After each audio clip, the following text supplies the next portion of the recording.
French was the language most often heard at the pre-race breakfast, and with good reason. 6 of the 15 five-man teams are from France, where cycling is a true national pastime. 4 of the squads are American. These men will probably comprise the U.S. Olympic team. They are underdogs here, but confident nonetheless. We're on home turf, so we'll give them a run for their money. Like the other bikers, Tom Schuler didn't scrimp on the calories. Lots of carbohydrates that the athletes would quickly burn up. Riders, usually they can eat as much as they can at every meal, and they're still hungry 2 hours later.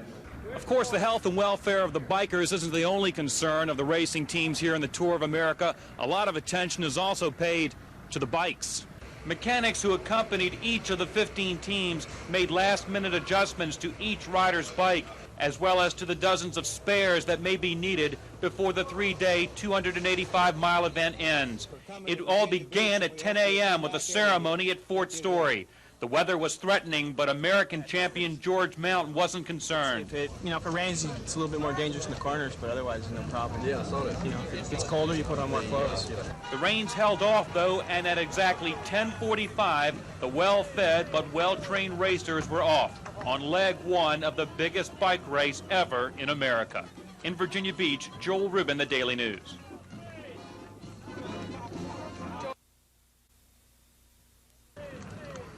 Almost 2 years of preparation came to a head today as 75 of the top bicycle racers in the world began their 3-day tour of America. The cyclists took a parade lap through the oceanfront area, then took off Downshore Drive heading into downtown Norfolk.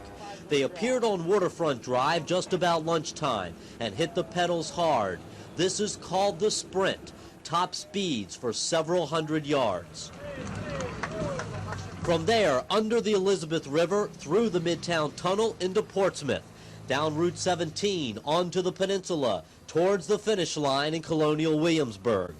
By the time the cyclists reached Williamsburg, they were met by driving rain and lashing winds. But bad weather is not unusual for these racing pros. Right, Bruce. These guys ride rain, snow, good conditions, cold, warm, hot, you name it. They can go hard in any kind of condition, and they're used to riding in those kind of conditions. So after a night of rest, it's off to Richmond tomorrow. The Tour of America finishes up Sunday afternoon in downtown Washington, D.C. From high above Tidewater at Chopper 10, I'm Bruce Rader for The Daily News.